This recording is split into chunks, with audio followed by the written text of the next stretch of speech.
Hey friends, and welcome to the Happy Hour with Jamie Ivey podcast. I'm your host, Jamie, and I'm so glad you're here. Each week on this show, I invite a girlfriend to join me and we chat about the big things in life, the little things in life, and everything in between.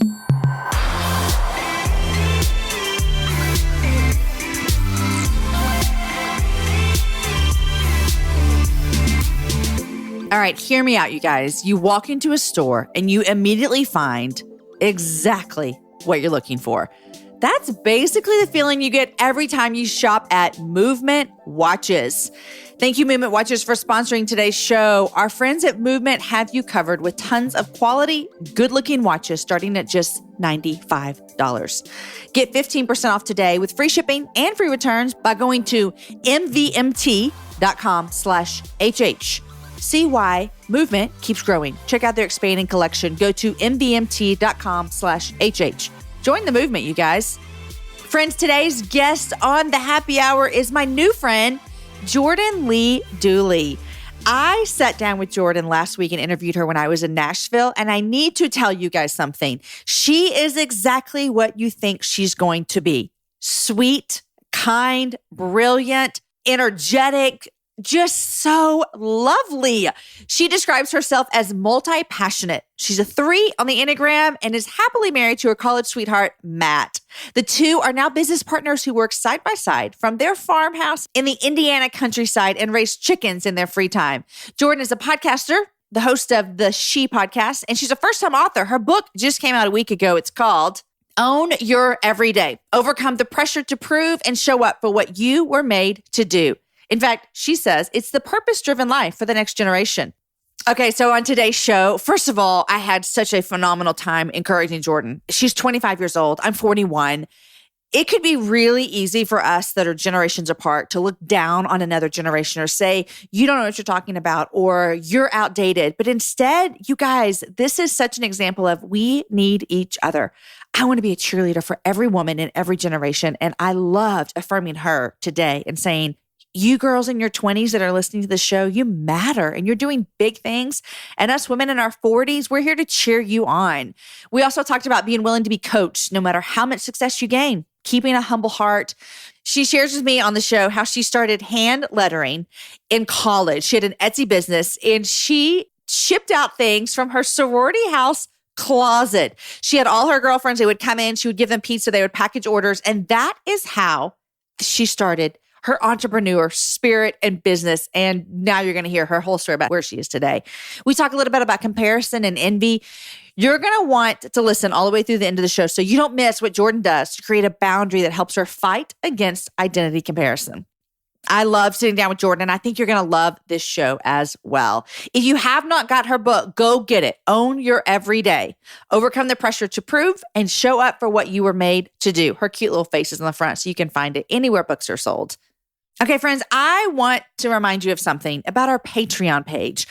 A lot of times people ask me if it's possible that we could revisit a topic shared on the happy hour, or could I talk more with a particular guest about a particular subject, or I really like it when you bring Aaron on as a co-host. I get those questions from people. These questions are taken very seriously by us over on our Patreon page. The community that we're building at jamieivey.com/Patreon is the perfect place to connect with other happy hour listeners.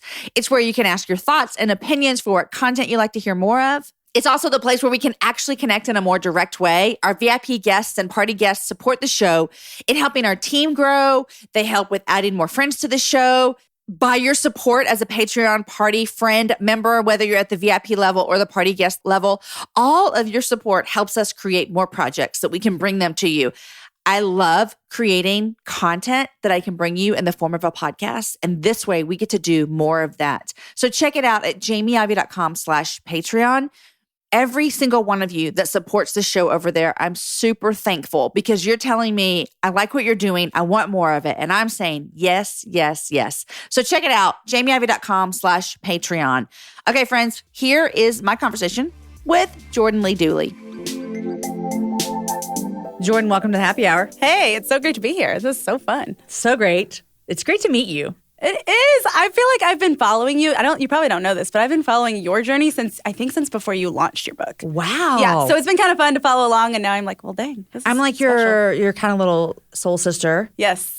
You're about to launch a book. Yes, I am. It's crazy. It is so funny because I have people like that in my life as well, that I'm like, I watched your kind of journey. Yep. And the hard part is you see what we tell you, right, but now we're meeting. Right. And before we started recording, we're having like real conversations. Yes, exactly. Like, tell me the real stuff. Right. Because the things that maybe we won't put on air. The things that we might not put on air or on Instagram posts, we might talk about in person. But so it's great to meet you. Thank you. So now we can be real friends. I know. And I'll be your kind of older soul sister, mama. I am totally okay with that. That would be amazing. I love it. Awesome. It's funny because this is totally off topic here, but I'm 41, you're 25, okay? But my husband, Aaron, and I have been talking a whole lot about how we want to invest and spend time with people that are younger than us. Yeah. Like we look at Shelley and Louis Giglio. Yes. And literally they're like our heroes. Yeah. And I would tell that to them, like. They're amazing. They're amazing.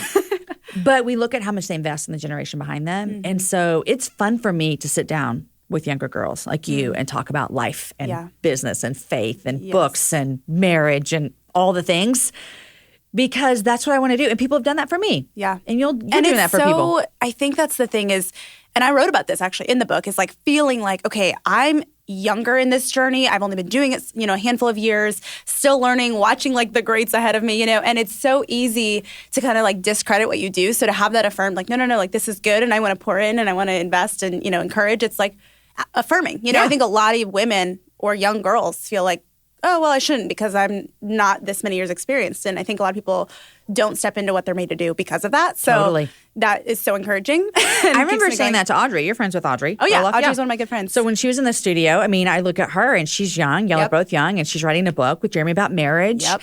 And there is this tendency to go, what do you have to say? Mm-hmm. You're 28. Totally. You've been married for this many years. Yep. But I don't want to be that older woman. Mm-hmm. I want to be an older woman that says, you do have something to say. Right. And we're going to listen to you. Right. I love that because older women in front of me have looked at me and said, you have permission. Right. You get to say something. And I think what's so big about that is, at least for, Audrey and I talk about this. We were just walking around in Hawaii talking about like the nerves around books and the, the pressure that you can experience. You guys had to talk about that in Hawaii. I know, it's such a bummer, it's a rough life you guys are living. But we had a great conversation. But, it's like, I think one big lesson that I've learned through this is the willingness to be coachable. And I think that doesn't end regardless of your age. I think whether you're 25 or 55 or 105, it's like there's always more to learn. And I think where it can be dangerous is if you're like, I'm 25 and I know everything. It's like that's where it's like, of course you're going to turn people off. Of course people aren't going to want to listen. But I think just showing up is kind of where it starts. And for me, the biggest lesson has been if I can be coachable and I can bring that to that space, I'm A, going to gain a lot of wisdom, and B, also probably gain the respect rather than trying to be like, oh, I know everything, Right, So it's just all about your approach, I think, too. And that doesn't change. Right. Just for anyone. Yeah, exactly. I still need to be coachable. Totally. And still I don't know everything. Right. Okay, so your book, Own Your Everyday, released last week. Yes, it's been insane. How are you feeling? Like you explained it. What'd you say? Freight train with confetti everywhere? Freight train with confetti. There's like you're getting run back and forth over and over by this train. It's like a party that just won't stop. It's a party, yeah. It's amazing. No, it's really fun. And it's really, really neat to see, even like before the book released, hearing from people who got to read it advanced, just, it was really affirming to be like, okay, I can put this out into the world. It was terrifying for sure. It's like, here's my heart, don't squash it, But just really learning, I think, over the last several days and just in through this experience already has been so humbling. But also really exciting. Like, okay, this is like, we don't have to play small. I think sometimes we can be like, oh, this isn't going to go well, or, we kind of doubt ourselves, and God's so much bigger than that, So it's just been really fun. Right? I know. Yeah. Okay, so for those that are listening and haven't got a copy of your book that came out last week, give us a Cliff Notes version. What is your book cover? So the book cover? No, what is it cover? Your book cover is amazing, though. You look so cute on it. Oh, thank you. It was an accidental photo, but it worked out. So the book is basically, the best way to describe it is The Girlfriend's Guide to a Purpose-Driven Life. And the reason I say that is because, the purpose-driven life is like something we can all grab onto, and such a strong book, but it wasn't written from like a girlfriendy kind of perspective sitting over coffee. And so it's got a similar concept. And I really think of it as a resource for the woman who's chasing after something more, trying to strive for that big goal, that big dream, but also trying to find purpose and contentment where she is. Because I think sometimes we get a lot of messaging about be content, and then we get comfortable, and then we get complacent, and then we doubt our dreams and we don't go after them. Or we get a ton of stuff of like, your dream is the only thing that matters, and go after that. And that's so much pressure. And so it's like, how do we bring these things together? And that's really what's in this book. So you're going to tell us how to do it. We're going to try. You're going to try. I'm going to tell you from like I'm on this journey with you. Yeah. So, yeah. Okay, so speaking of your journey, we already told everyone that you're 25. But when you tell us what you've done in your life already, they're going to be surprised that you're 25. Because I know you started an Etsy shop in college. I did. Which went crazy good. Yes. You're releasing your first book at 25. Mm-hmm. You have an online presence, mm-hmm. which can become more than just an online presence. Yes. Take me back to Jordan, entrepreneur, mm-hmm. college, dreaming. Mm-hmm. Where did that begin and what did that look like for you? Yeah, I call myself an accidental entrepreneur. Okay. I studied healthcare administration. I planned on working in insurance or working, managing a hospital or something like that. And then I went for an interview for an internship or a post-college, job. And I remember I was like, this is way too stiff for me. Like, I need leggings and I just can't do this. Like, the whole corporate thing, I thought it was totally going to be my path and it just wasn't. It didn't feel right. And so I remember I had a conversation with my mom and I was like, Mom, I don't know if I can do this. Like, did I pick the wrong thing? You have like your 20-year-old crisis. And she was like, hon, just don't then. Like, you have the rest of your senior year. Finish it out strong, but like try some stuff. And I'm like, well, what is this? Don't take a job and try some stuff? What a weird, kind of Which advice. is such great advice, though. I mean, you can probably say it is now. Yes. I want to be that kind of mom, but that's scary advice to give. Yes. Because she didn't know what she was giving me permission to do. I mean, yeah. Yeah. But she really did. She was like, look, explore and experiment. You have some time right now. Like, the pressure is off. And I was always one of those like high achievers. I'm an Enneagram 3. So it's like, I need to be on the dean's list just for the sake of being on the dean's list. And I'm going to run myself into the ground. I know you're kind. I'm married to a 3. Yeah. So there you go. So anyway, then when she gave me that advice, I was like, all right. So I tried my hand at a couple different things, but throughout all that, I had picked up hand lettering for fun. I won the handwriting contest in 3rd grade, so it was a pretty natural transition. Way to go. Congrats. No, but so, I didn't even realize that till later, but I started lettering, quotes and Bible verses and biology notes and things that I wanted to remember. And I was dating my now husband at the time, and he was a college football player. And he picked up guitar as like a creative outlet. When you're a student athlete, your life is literally insane. They own you. You work for the university. Yeah. Yes. And so he was like, I needed a creative outlet. And Jay, you work so hard. Like, maybe you should just, and I don't know where he had ever heard of Etsy, because it was like kind of now up and coming at that point. And he's like, you should start an Etsy store. And I was like, well, you're crafty for a football player. Yeah. So he suggested I do that. And I said, all right, well, why not? I'm still finishing up my schooling and I'm in my sorority house. And next thing I know, I'm doodling on computer paper and posting pictures on an Etsy account I figured out how to make. And my sorority sisters were like, what are you doing? And I said, I'm just playing, having fun. And it was crazy because then I got my first sale after a couple weeks. And what are you selling? I was selling like canvases and little journals. And I had the first sale was literally a gold Sharpie marker on computer paper. It was really fancy. It said, be still. Yeah. A lady in Texas bought it. I was like, bless you. Yeah. Thank you. First buy. Yeah. So that was really a cool experience. And then it started to grow because I, just started writing, which didn't even really intend to do that. I wasn't trying to create content or anything like that, but started telling stories alongside pictures of me with a canvas or pictures of the mug that I would write on or whatever. And people would start sharing it. And then suddenly I had a couple posts that had 50,000 shares, 60,000 shares on Facebook. And I was like, holy cow, there's a lot of people reading my words and buying my stuff now. And my shop started to grow. So I started recruiting my friends. So you're still in college? Finishing up college, yep. And I had just gotten engaged. And so my life was insane. And I was still finishing up in my sorority house. And I would get packages. I learned how to print everything on mugs or on journals, so I wouldn't have to do it by hand. And so I'd get these boxes of like 200 mugs sent to this sorority house. And my house mom was like, your mugs are here. Like, come upstairs. I had to go put them in the storage closet. And I would run this little, running a business out of the storage closet where all the luggage goes for the girls who are from out of state. And I would recruit my roommate and my friends. And I was like, can you guys come help me package? Because there's 80 orders that need to go out. And I also have a biology test tomorrow, So we'd sit up there till like 2 a.m. And we would, eat pizza and talk and, package all these little things. And it was so cool. We'd be like, oh my gosh, this is going to Germany. What? And we were just like, the internet is so cool. Because, I don't think I got like a smartphone or anything until I was kind of later in college. And so we didn't like grow up with that nearly as much as the generation behind us. So we were like, you can reach people in Germany and we can send stuff to them. This is insane.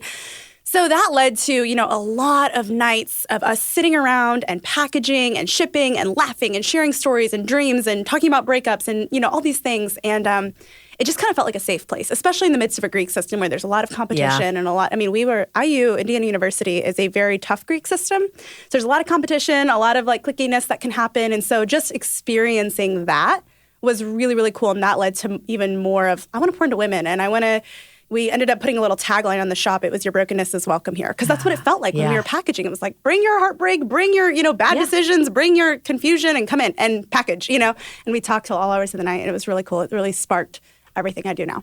So then what? I mean, you go from what? Your brokenness is welcome here. This Etsy shop that's going crazy. That you're working in your sorority house. Yeah. You're like asking your friends to work for you. Yeah, before paying them a pizza. Exactly. Like I'm buying you pizza at the sorority house, and then you get married. Yep. And did you ever go back into corporate world? So no. So I graduated, and I was like, shoot, now I don't have 100 girls to help me package. What do I do?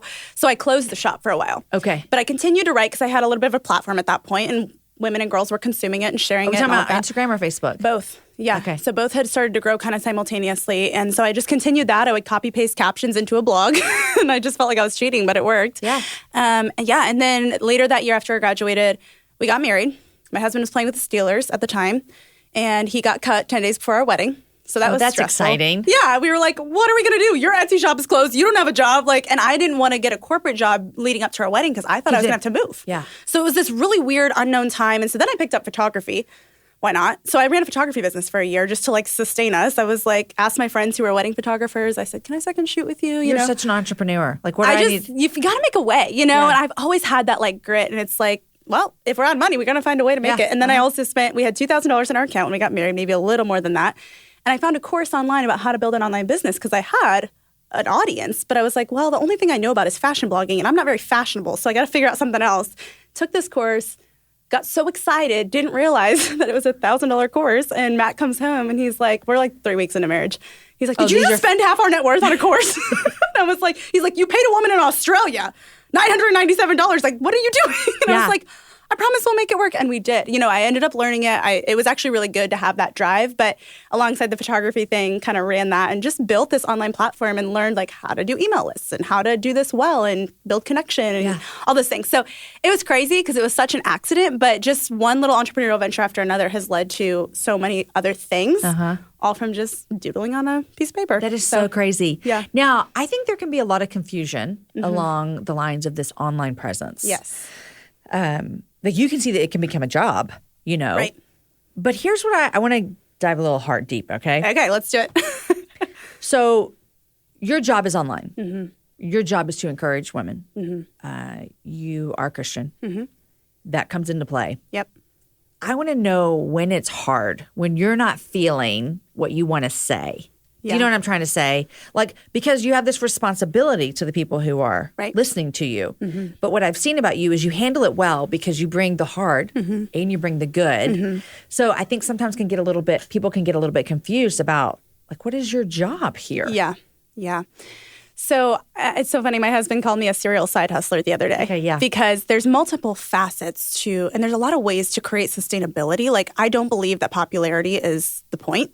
And I also don't believe popularity is profitable or sustainable, right? I think a lot of us feel like we rely on that a lot. And so for me, I was like, how can I be wise about this so that if Instagram goes away or if, somebody decides they don't like the way I said something, that's not what this is all riding on. Ultimately, I'm depending on God. But then how can I build in some things so that if I do need to take a step back, this last year, I had to kind of go, I need to draw a little bit of a personal boundary because I'm trying to find that healthy medium of how do I share what is truly important to me without it becoming the only thing I share to where it kind of drains me, right. And I'm sure you know how that feels too, where you're almost broadcasting the most important part of your life for others. And then you're like, is this for me and God or is this for others? I don't know. So and good. It's also a business and I also love people. And how do you balance all of this? Yeah. And so for me, it was really important to go, okay, we have a retail store, we have a podcast, we have these different streams and these different things where we can serve people in different ways so that if Jay needs to pull back a little bit and say, I got to share a little bit less about that to protect that part of me and also continue to run a sustainable, healthy company here, then we're going to do that. So that was really key is to kind of figure out the strategy to be able to do that and put the right people in place because it's a challenge. I mean, I don't think there's a perfect formula to do it. And it's so personal when your public brand and your personal heart, your personal life and your personal faith are one and the same. It's so hard. How do you separate these things when they need to be separated at times? So I've had this conversation with girlfriends before. I have a podcast like you, author, speaker. Yep. When I think about the happy hour, it's my job. Yeah. I make money this way. Yep. I make decisions. Yep. I say yes and no to brands. This is a job. Correct. So I've had conversations with girlfriends about where's the line between job and ministry. Right. this is a hard conversation to have. Yes. It's so hard. But I think it's important, though, because the pendulum can swing a lot. Yep. Where you can go, this is only a business. I don't care about people. I only care about making money. Yep. Or you can say, I'll just say, I don't need you to pay me. Right. I'll just get walked all over and I just love people all the time. Exactly. Yeah, totally. And I do it all for the glory of God. Right. So there's this place in the middle. I've had, not very often, but every once in a while, people will say, why do you have ads on your show? Can't you just bring women on and let us talk? And I want to be like, but it's my job. Right. It allows me to show up and spend the time and the money and the heart and the investment and the coordination. I think it's important for people to understand too that no matter what you're putting out on the internet, there is much coordination. This isn't just like we're all throwing spaghetti at the wall and just screaming Jesus and hoping that it sticks. There's a strategy. There's a team behind this. There's production value. If you want a show that sounds good, sorry, but we have to have expensive mics and we have to make sure we have an editing. We have to have sound engineering. There's a lot of pieces behind the scenes that we don't really realize exist. I didn't realize they exist till I started getting into this space. Yeah. So there has to be a way to sustain it. And I think sometimes when we think that, we forget, we actually undervalue people. I think, there's times I've wished that, I'd love if there wasn't ads here or whatever. But I have to put myself in that space and remember, well, the reality is, do you pay for your food? Right. Do you pay your how do you do it? And whether or not it's I think everything we do, whether you're a doctor, a podcaster, and a Christian, it's I think we put these labels on it. A Christian podcaster shouldn't make money, but a Christian doctor, totally cool. Right. It's well, what? Wait a second. Everybody's got to eat, right? So it's just finding that mentality. And I think it's often because we have a really messed up view of money. And I think it's ultimately what's the heart? I'm actually making this to be able to continue serving you. So I've had to I've had the same experience in many ways. And so would you consider your brand, your podcast, your book, who you are in the Christian space? Or are you a Christian who's writing just I'm using air quotes here, regular, normal book? I think it's a little bit of both. Because what I definitely am in the faith space. Yeah. Okay. My podcast is under faith. Yep. And that's just a decision that we made a long time ago. Yep. But you're telling me that you're walking through this challenge of figuring out how much should I talk about my faith. I have a split audience. Yeah. Exactly. Yep. That's my question. Yep. That's the thing. Most of my audience is coming to the table. I love Jesus. Yep. You love Jesus. We're here together. Yep. You're talking about business stuff. You're talking about marketing. You're talking about influence. You're talking about character issues. You're talking about Jesus. Yep. What has that journey been like for you of trying to figure out? Yeah. It's like you're trying to figure out when do I insert Jesus because he's in everything. Right. Totally. He's everything. Totally. But as a businesswoman, how do you tell me about that juggle? It's always a juggle. And I think, I found that it ebbs and flows. There's been seasons where I've been I'm just going to, I'm going to pour it out because, especially in the beginning, I didn't really discern it ever. I think this is one thing I had to learn is I was excited. I was on fire for my faith. And it's when you love the Lord and he's just blown you away, you're you can't help but share, right? And so it's good to. But I had never really discerned, well, where am I going? Because when I finally hit pause because I just completely burned out and I was I have this split audience and there's other things I'm passionate about talking about, but this portion of my audience I know wants to hear this. And I would like to talk about these other things too. And how do you do all that together? I remember I just kind of was God, what voice did you even give me? Who am I supposed to be reaching? Because I don't think you just say hey, you have to go into this little category and that's where you stay. There's nothing wrong with that. But I was is that what you asked me to do? Or am I just trying to do that, right? And he kind of showed me, Jay, I want you to go back to the basics. And I don't hear very clear things like that very much, but I just got this really strong feeling okay, what does that mean? And he kept taking me back to that sorority house, sitting there on the floor, packaging mugs with women who thought like me and women who did not think like me, women who came from similar backgrounds, women who didn't. And he's this is the audience you have, and this is where you started. You don't have to force it. So it's been really cool to see there's been a freedom, I think, that he's given me of you can be a Christian, and that should come through everything you do, and you should be open about it when it's appropriate, but don't feel like you have to stay in that space because I actually gave you a voice too. I didn't start speaking in churches. I started speaking in sororities and college campuses, in business meetings. And so it's I think I tried to wedge myself into something rather than being God, take it where you want to go. So I've tried to be more open to the broad, where we're going. And so it is a challenge, but I think because I have a split audience and because I get to go into campuses and different places where some agree and some don't, it's just, look, I'm going to wear this armor and I'm going to let that flow through everything without feeling like that's the only thing I can ever speak on. Yeah. And he's given me so much freedom with that. And I think it's really a balancing act, but it's been really, really fun to find okay, there is actually a lot of freedom in this. So I remember I was at a conference recently and Jada Edwards was speaking, and I just adore Jada so much. She was talking about how no matter what you're doing, you have ministry involved in it. And I think that you just are articulating that so well, is that even though you may not be heading into a church to speak or into this Christian sphere, that you're still going into it like, I can't leave Jesus behind. Right. And I think that's important for women to think about, no matter what your career is. If you're a stay-at-home mom, if you're a doctor, if you're a CEO of a company, if you're an entrepreneur and doing a startup, that you can do that really well. Do you know my friend Jessica Honegger? Oh, yeah. She's good. Okay. I love her. I love Jessica. Well, I was just on her podcast. She's taught me a lot about this because, when she started Noonday Collection, it started with her adopting her son, Jack from Rwanda. And Noonday's not a Christian company. Right. You know? And she has walked that line so well that I look at her and I'm like, you're such an example for us. Yes. Because she doesn't hide her faith, but she lives in every world. And she brings Jesus wherever she is. But she is a CEO of a company.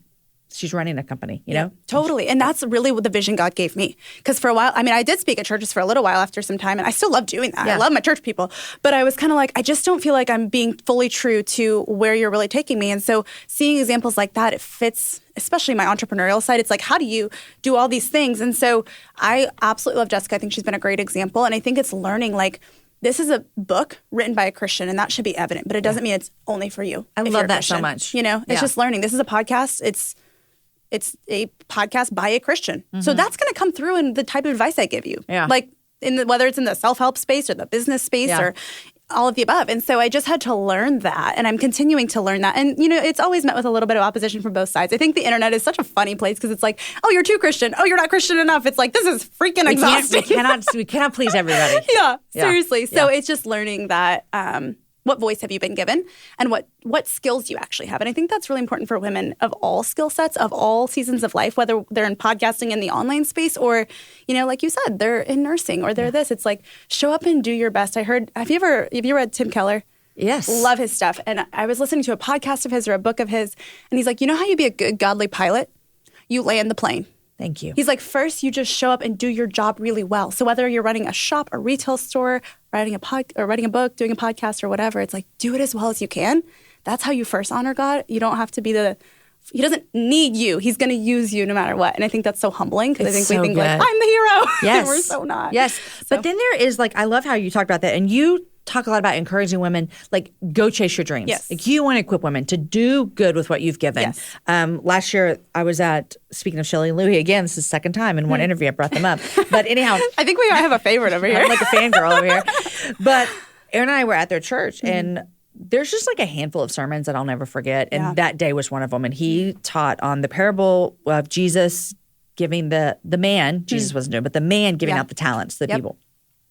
And the whole sermon was about the man coming back, and one of them had multiplied his talents, and one of them had hidden it. And Louie, the message was basically, it was like, this is for you people in the marketplace. What are you doing with what God's given you? Right. Like some of you are just holding on and you're burying it, and you're like, no, God, look, I'm protecting it. And he's like, no, he gave you gifts. Right. He gave you talents. Right. Go use them. Right. Which is so And there's nothing encouraging. shameful about that. I think I often have girls, when I speak at college campuses or entrepreneurial type things, a lot of women come up to me, especially in the college campuses, and they're like, so should I pursue my passions or should I pursue what's practical? And I'm like, both. Your passions can come through what's practical. And I said, and then they'll say, well, should I pursue ministry or should I pursue biology? And I was like, I think you have to remember you can do ministry and biology, but you can't necessarily do biology and ministry. So don't feel like you have to, it's an either or kind of thing. And we need them in every industry. Use your gifts in every industry. And I think we often forget that can be in business, and you can run a $10 million company and still bring Jesus that space. I think we think but if it gets too big, it's somehow not I don't know. It's crazy to me. It's weird. Yeah, it's really weird. And I think that's just important to remember is that there's not an either or. I was coaching a couple girls in their business. They run an online fitness business at one point, and they're like, yeah, we want to do 50% Jesus, 50% fitness. And I was like, it's 100% fitness and it's 100% Jesus. He's just going to come through the it all. math adds up. It's weird, but it does. Yeah. I'm like, you don't have to figure that out. It's just just run a fitness business and allow that to happen. It is true. It is true.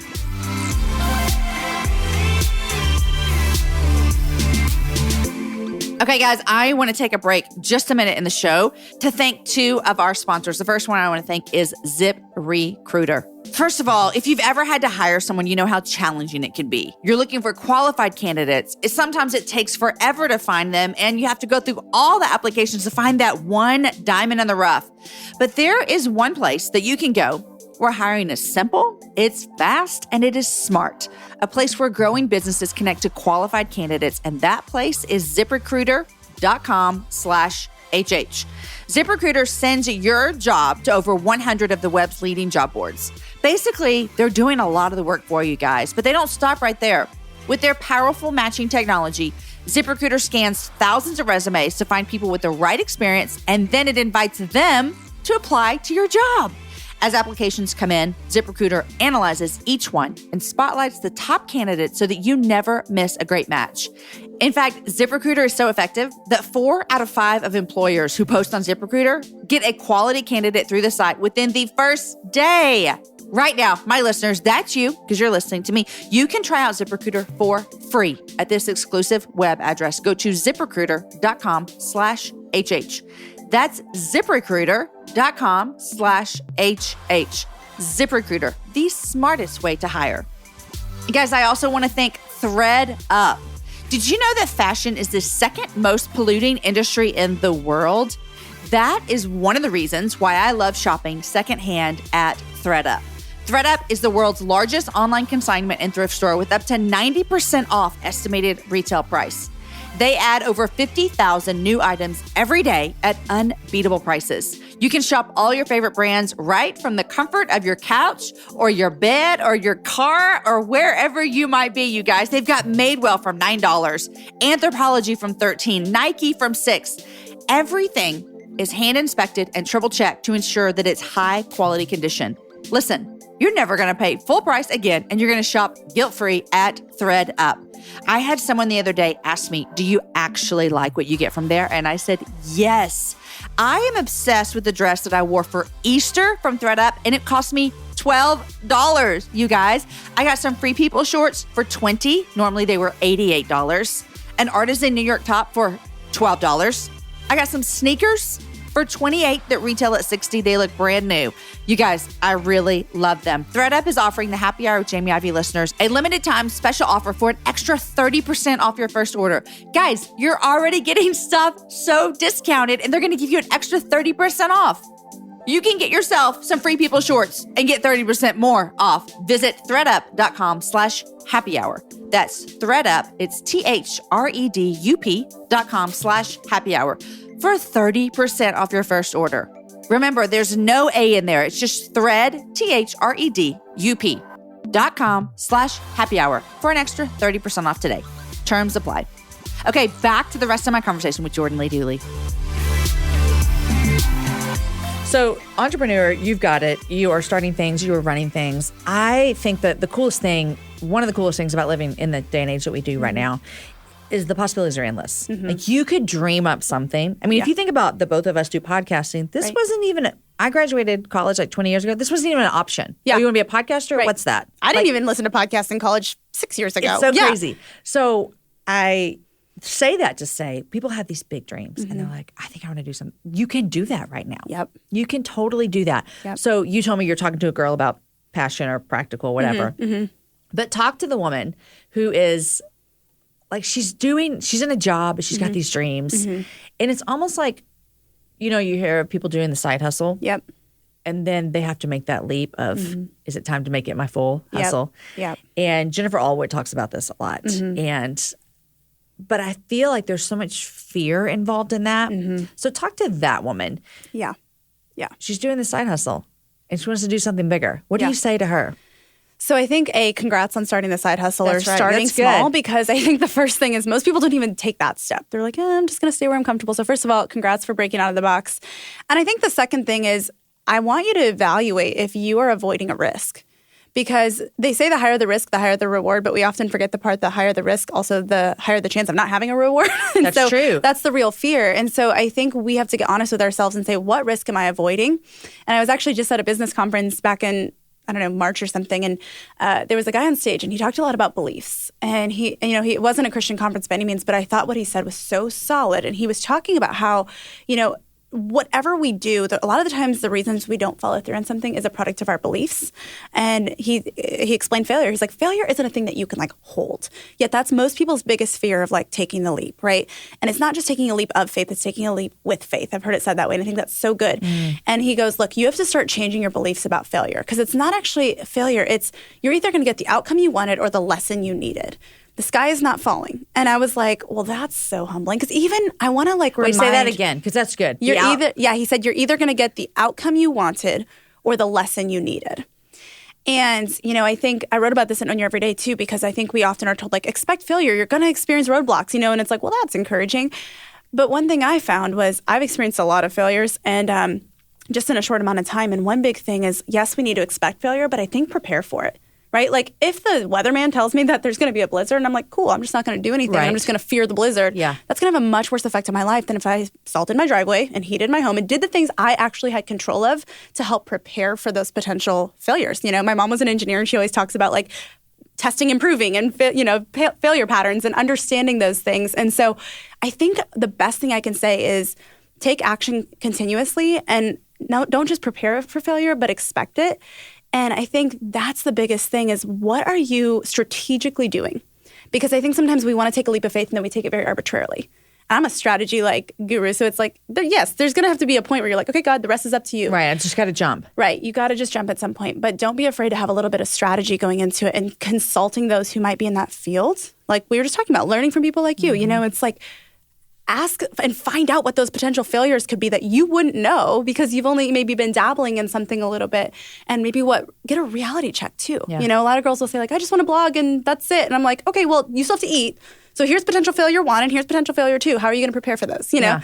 And so I think just knowing that, educating yourself, being coachable, expecting failure, and then taking consistent action, one little step at a time, is the biggest thing. That's so good. I remember when I've done a couple of podcasting like seminars. Yeah. I always walk through like, here's how you start a podcast, all the things, right? And then you get to a point where you're like, you just have to push record. Right. But I always say when I started 5 years ago, I didn't do all the things. And if I were to start another podcast, I would do all the things. Yeah. But I would still get to a point where I just had to push record. Right. And so it's like you prepare. You buy your $1,000 class when you have $2,000 in the bank, and you explain it to your husband. But no, you do the things, you prepare. Yep. And then there does get to a point where you just have to say, I'm going to try this. Yep. And it's good when you said expect failure so that you can be prepared for it. Right. Well, and what's the worst? Hard. Yeah, it is hard. But I think you have to ask yourself, like, what's the worst case scenario? And then this is one thing just I have to ask myself as a business owner and as a believer. If the worst case scenario happens, if nobody listens, right? Or if I lose and I need to go get another job, like, okay, whatever. Worst case scenario happens. Does that change your identity? And does it take away your gifts? No and no.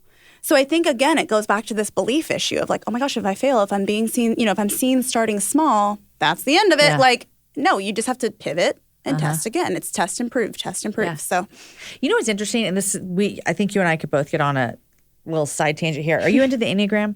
I've gotten so much more into it. I'm like somebody who's like, oh, everybody wants to find out about that. Like, I'm going this direction. Right. But in the last 6 months, I've learned way more about myself than I ever thought I would. So I wasn't really into it until I did a book tour last year. And every Q&A was like, what number are you? And finally, I was like, I've got to figure out so I have an answer. Yeah, totally. But what number are you? 6. Okay. But I find it so interesting, like when you and I have these conversations, is different personalities react to these things totally different. Mm-hmm. And I think that's one of the beautiful things about understanding yourself is to say, okay, so when this happens to me, Jordan may face it this way, Jamie may face it this way, right? Noelle might face it this way, but you can still look under. And one thing I love about the Enneagram too is that we can still go at the end of the day, no matter what number you are, your identity doesn't change. Correct. And the Lord is still there helping you get through failures and helping me get through failures, even if it looks different. Yep, exactly. That's so beautiful. Yep. I think that, and also having friends with different Enneagram types. Yes, because you learn how other people react to things. And they can sometimes help you react better than your nature wants to. Like my husband, we're pretty sure he's a 9. The guy's like the string to my balloon. Like I float away and I'm like, oh my gosh, we're all going to die, and he like brings me back down to earth. And he's very much like the, how do I describe it? Like he's like the calm to my storm. So when failure happens, like, okay, this is a different off-tangent story, but I'll tell you. So we're sitting there here in Frothy Monkey about a month ago, and I'm eating toast and my tooth comes out. Your tooth comes out? Was it loose? No. It was a crown, a partial crown. Okay. I know. I always say my tooth. It's like my fake tooth. But anyway, my tooth comes out, and I didn't realize it until after it was already in my stomach. Like swallow it. I'm sitting there and I'm like, oh my gosh. I start freaking out. I'm like, I just swallowed my tooth. And my husband, being the calm, like cool, calm, and collected that he is, he goes, okay. We'll get another one. He was just like, I'm like, I'm gonna die. Freaking out. Yes. Yeah, I'm like, my nerves exposed. Like, I can't feel this. I have to speak tomorrow. We had to go get like that denture gum and like stick it in there. I'm like, I'm 90. Yeah. Oh yeah. It was great. So, but you have a new tooth now. I do have a new tooth. It's nice and shiny. But you're freaking out, and he's like, I'm going to be calm. Yeah. So it's like, especially, and that's very much how it happens when, when there's a business thing that goes wrong, or, we didn't get orders out at the right time, or something complete. Like we had a podcast go live the other day. It was like 20 seconds of me repeating myself because I kept choking on my words and it didn't get edited out. And I'm like calling him. I'm like, oh my gosh, 10,000 people have already listened to this. Come home right now and you can fix it. And he's like, hun, it's real. It's going to be fine. And he just has that and so he reacts, he responds. I react. And so having people like that in your life that help you kind of bring it back down to earth and remember, like, this isn't the end of the world. It feels really bad right now. Like my tooth is in my stomach, but it's going to be fine, I'm going to ask you a really rough question. Okay. Did that tooth come out? I don't know. Okay. My husband's That's brother. all I can wonder right now. I know everyone asks. Here's the thing. I didn't go looking for it. You don't know. But my husband's brother sent us a picture and he goes, I just ordered this for you on Amazon. It was a panning for gold thing. And I'm like, Lord help me. Lord have mercy. I'm going to go to the dentist. But yeah. That is so funny. It was rough. Okay, so I want to talk to you about a couple of things that I know you wrote about in your book and that are real struggles for real women. One of them being comparison. How do you, as someone who lives your life very publicly, how do you choose every day to fight this? Because I think what I've learned in my 41 years of life is that I don't think that I'm about to say something I've never really thought about before. So I'm a verbal processor, which gets me in trouble a lot. I don't know that we ever really I don't think we ever get rid of these things like comparison, envy, all of these rejection, disappointment. I don't think they go away. I think we have to learn how to fight them. Yep. How do you fight these things? I talk about this a lot. I'm actually really glad you said that because that was one big realization I recently had. Like, I don't remember who told me, but they're like, yeah, I just stopped comparing myself. And I'm like, what are you, like Superman? I mean, how'd you tell me how? Yeah, I'm like, no, you didn't. You just are saying that. Yeah. Like, that, I don't think you can fully ever just never do that again. It's just like sin. It's like, oh, I just never sin again. It's like, really? No. It's just learning, like, you learn how you react to certain things, just like the same thing. You learn your temptation points. You learn where you struggle. So for me, like, I compare myself to women at the gym all the time. I am a competitor. I get on a treadmill next to somebody. It's like we're racing. You want to beat them. Totally. Yeah. And they're like completely unaware. They might be like a 79-year-old man. And they literally are like, Anyway, poor guys. So, one thing that I found is actually, Jess Conley gave me this idea, or not idea. She kind of put a word to it. Like, I've always had like, what's my why statement? But she calls it something like purpose statements or something. So it was like, I loved how she said it. But the idea is like, okay, when I catch myself in that, it's like, why am I using this tool right now? Why am I on this treadmill? Is it to race my person or is it to steward my heart health, right? Or why am I using social media? Is it to compare myself to strangers or is it to reach a target audience with an important message or to sell something, right? Like whatever the issue, the real tool and reason for it is. And so one little combating thing for me has been ask and remember yourself, like your whys, and establish those in every arena that you play. Yeah. Work, gym, social media, all the places, friendships, like, all that.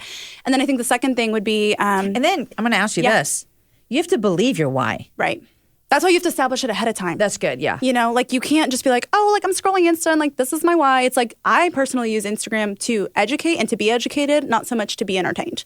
I think a lot of us use it. So you know that from the start, which helps you fight that. I love it. Right. Love it. So I think that's a huge thing is establish your why for all these little places. Why do I parent this way? Why do I wife this way? I don't know why I'm making these verbs, but you know what I mean? Like, no, I know what you mean, yeah. So that, and then the other thing is ask more than you assume and communicate more than you compare. So like this lady at the gym, I love this story. I wrote about this in Own Your Everyday because I'm a gym comparer. Like, I know that's my weak spot. Most people on social media, I'm like, it's the gym. Yeah. And we started going to the gym really early in the mornings back in the fall, which I was like super ambitious of us. Like, go us, And there was usually like no one else in there. But at one point, this one woman who was so fit and just like crushing it at her HIIT workouts without a trainer. Even my husband's like, that lady like kicks butt every morning. And I'm like, I'm aware. Yes, I noticed this. Yeah. I'm like walking on the treadmill, like at least I'm here. So anyway, at one point, after about 2 or 3 weeks, I was walking past her section to get a mat. And we happened to make eye contact. I'm like, shoot, now I have to say something, right? So I was like, are you doing HIIT workouts? And she's like, yeah, you should do them with me. And I was like, no. You're like, I've seen your HIIT workouts. I do not need to go through a Navy SEAL level workout right now. Like, so she's like, I'll be here on Wednesday. Meet me at 5:15. And I'm like, I am not about to look like a weenie, so that sounds great, you know? So I said yes. And I'm like, this chick is going to kick my butt. I'm going to be so embarrassed. I almost didn't go, but then I was like, no, because then she's going to see me every day and think of me as a chicken, right? So I show up. And we ended up having this incredible conversation. She's like, I have a dream of starting gyms. Like, she had this amazing, like, just beautiful dream. She loves the Lord. In my brain, like, I'd been watching her all week. I'm like, she probably has like a private jet, meetings with the president, like $600,000 a year job, like all these things I made up in my brain, right? No, she's like a normal person. She just goes to bed early. Yeah. And that's how she gets, hello. Yeah. So we had this incredible conversation, and we actually were very like-minded and had so much fun. And we continued, like, the rest of that fall, we'd go on runs in the park together, and like we just became friends. And I'm like, funny. The people that we compare ourselves to most or envy the most are usually the people we would like the most if we sat down and got to know them. Because they're usually people we can kind of relate with. They're usually people that are like, I would actually probably like to learn from you, but I'm jealous because you're ahead of me. Right? Yeah. So I learned a lot about working out from her, and also just life, and had a great conversation. So I always encourage people, like, ask questions more than you assume, because I just kept assuming, like, you have a private jet and you're amazing and you're this, and she is amazing, but she's regular, just like you. Right. I had this kind of same experience. I have a Bible study in my house on Wednesday mornings, and if my girls are listening to this that come, they're going to crack up. But two ladies that have come are my friends now. They come to my Bible study. We know each other. But our boys were on the same football team 2 years ago. Okay. And I would see them walking around the field. And people would think, oh, I'm an extrovert. I get actually nervous around new people. If, like, you come in and a meeting, you're coming on my show. I'm not nervous about meeting you. Right. We have an agenda. Right. All the things. We're at the football field and our kids play on the same team. I'm nervous. I don't do well meeting new people that way, which is surprising to some people. Yeah, it's funny. So I would see these two ladies who are both beautiful, super fit, be walking. And I was so intimidated by them. And I would not say hi. Like, I literally... You were like, I'll go into my emotional turtle shell. Yes, I'm like a weirdo over here. Like, you know. Yep. And it's so crazy now to see that they come to my house and we study God's Word together, and they're just normal people. I had assumptions about them that weren't true because they were just living their life. And they like to walk. And God made them beautiful. Right. You know what I mean? Right. It's like that simple. It's that simple. Yeah. And so I think that that's such good advice too, is that sometimes when we're comparing ourselves to people, and also, like, everyone has their own insecurities. Totally. You know? Yep. Like, one of the girls would talk to anybody, and one of them was like, I don't really like talking to new people either. You know? And so we're all carrying around these things. Yep. And sometimes it just takes the first person, like the girl at the gym. Yep.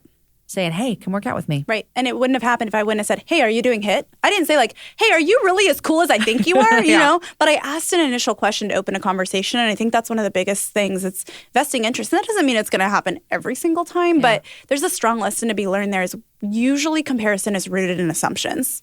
And so the willingness to ask questions, I think, is one of the best ways to fight it. Yeah. Or we go back to being coachable, right? If there's someone ahead of me, I could easily say, Jamie has already launched a successful book and her podcast has been around a lot longer and she's way more successful. Or I could be like, hey, Jamie, I really admire you. Will you teach me what you know? 100%, yeah. And there's just such a better experience with that. So 100%. And I think, too, like, understanding how to fight these things. Like, last year when I launched my book, there's jealousy is not something I struggle with. I have a long list of struggles. Jealousy is not one of them. And I guess this kind of sounds like comparison as well. I launched my book.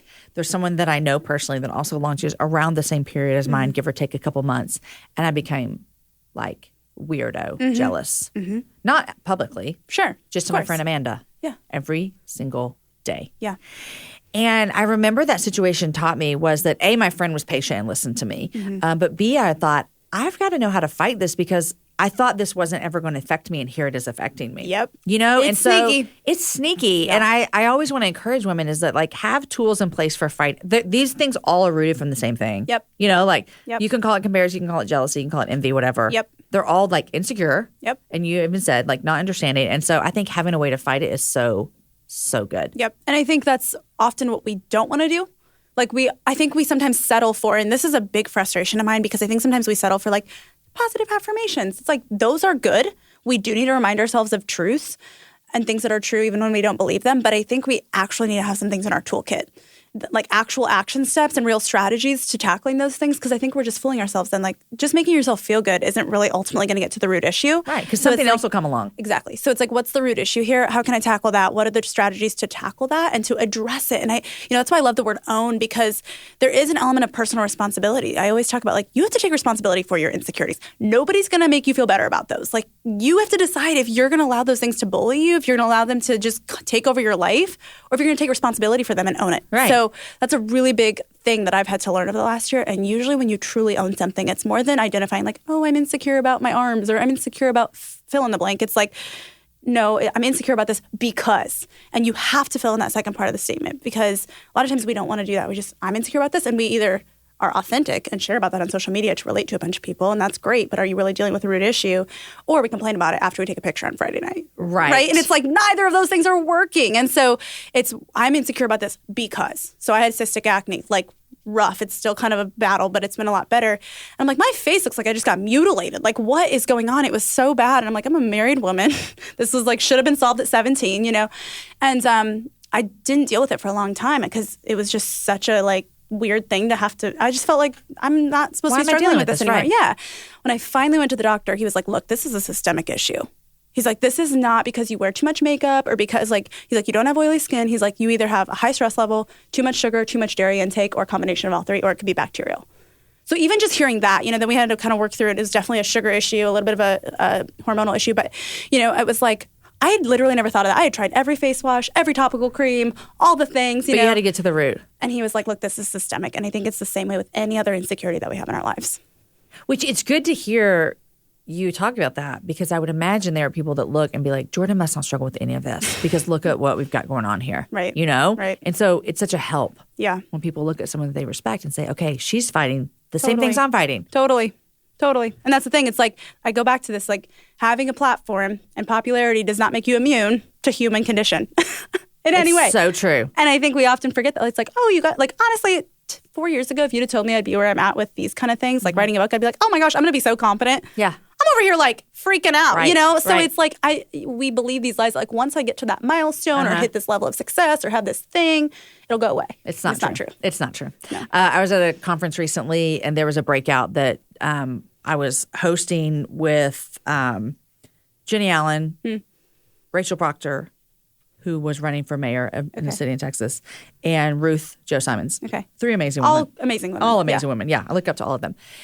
And Jenny was speaking to these women who were in leadership. There was a select amount of women there, and she said something that was so good and needs to be said from anyone that has a microphone in front of them. Mm-hmm.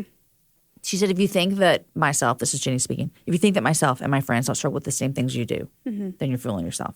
Like, we're all struggling with these things. Yep. And so there is this, like you just said, there's this lie that if I get here, I won't struggle. Yep. And that's why I think that when you talk about getting to the root issue, that root issue goes wherever you go, whether you write 7 books, whether you start a company, whether you do whatever. If you don't deal with that, it doesn't go away. Exactly. And it doesn't, I think it doesn't go away in totality because we are broken people.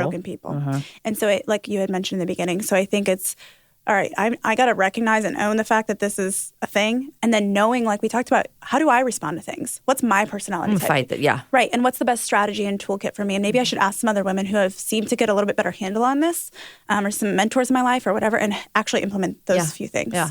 And I like telling like my people, here's what will be hard for me. Can you help me watch for this? Yep. Okay. So I have a question for you. What do you like better? You do coaching?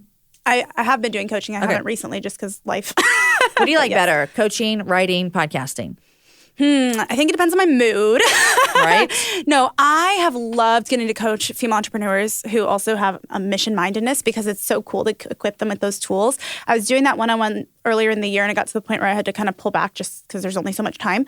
But I loved that. I think my favorite thing is podcasting.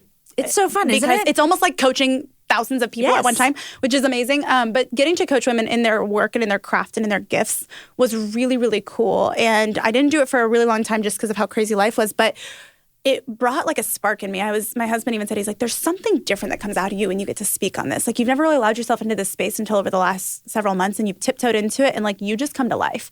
So I think I really do love getting to coach other women in a very just organic way. Yeah. But the second favorite thing is for sure podcasting. Podcasting's so fun. It's so easy. It's like, well, it's not easy, that's for sure, but it's so like, I don't need to wear pants. This is awesome. I know. Except for I interview people in person now, so I do have to put clothes on. You are ambitious. Yeah, I love it. Okay, so we always ask our guests, what 3 things do you love and what are you reading? I have been loving Primally Pure. Do you use Primally Pure? Yes, I do. It's amazing. I'm like, this is great. Such an awesome invention. Which deodorant? Do you use their deodorant? Yes. Okay, which one do you use? I've been using the blue tansy, but I also really love their lavender. Okay. I do the charcoal. Oh, okay. Well, yeah, charcoal when I work out, for sure. Yeah, I like that. And then let me think about, what am I reading? So Matt and I actually just listened to Love Does together. I had read like parts of it separately, and he had read a couple chapters, but we actually put it on audiobook in the car. Love it. And we read 12 Rules for Life. That was kind of an interesting read. That is a very cerebral read. I don't know this. I would suggest listening to it if you're going to. It's a really... very interesting. We enjoyed it. But it's one of those things where you're like, this has to be on audiobook or your like mind just can't handle it. It's like, it's very practical, but the way he's so cerebral in the way that he talks that it's almost like, this is a lot. Yeah. So, but we really thought that was an interesting read. So those are a couple of things we've been checking out, and I love it. It's been great. Well, Jordan, it's been fabulous sitting down with you. Thank you. It's been great to be here. Congrats on your book releasing. Thank you. It's so fun. It is fun. Enjoy every moment. Thank you. Enjoy every book release. Enjoy every interview. Enjoy it all. It's fun. All the little community and parties around the country has been a blast. I love it. It's so fun. So Own Your Everyday. It's out. You can get it anywhere books are sold. Did I hear you say Target? Target. You can go see the trailer playing in Target, which is fancy. I was like, what is this? I know. So it's kind of fun. That is so fun. Well, congratulations. Thank you. Keep doing what you're doing. Thank you. Us older women are cheering you on. So I'm proud of you. You're doing a great job. It's awesome. Thank you. All right, friends, thank you for listening. I want to remind you one more time about ThreadUp. If you want to save money, save the planet, and look good for doing it, yes, I'm down for all 3. It doesn't get any better than ThreadUp, the largest online consignment and thrift store. Shop over 35,000 brands at up to 90% off estimated retail. Go to threadup.com/happy hour for an extra 30% off your order. That's ThreadUp, threadup.com/happy hour for an extra 30% off today. You guys, Jordan said, establish your why and believe it before anything happens, before you look at social media, before you publish a new project, before you meet with friends, before you decide on a next step. What is your why? I have done that in my life, and I think that is some really good advice because things will get hard. Businesses will fail. But what is your why? Also, who would have thought that winning a handwriting contest in 3rd grade would be what God used to help Jordan in starting her hand lettering business? I love the way small things in our life come together. I also love hearing that story about her sitting in her sorority college luggage closet, shipping out orders with all of her girlfriends, feeding them pizza, and realizing that business and ministry could come together as a voice of encouragement for women in their faith. God is doing great things through her, and it started back in a closet in a sorority room. Jordan's story reminds us to stop and look around at what you are already doing and where you are. The first way to honor God is to show up exactly where you are. Be sure to check out Jordan's podcast, the She Podcast, and all she's creating over at her blog, jordanleedooley.com. Today's show is edited by Chris with Podshaper, and the music was developed for the show by Matt Graham. Show notes are written by Aki Sockers, and this whole thing is organized by Lindsay Sweeney.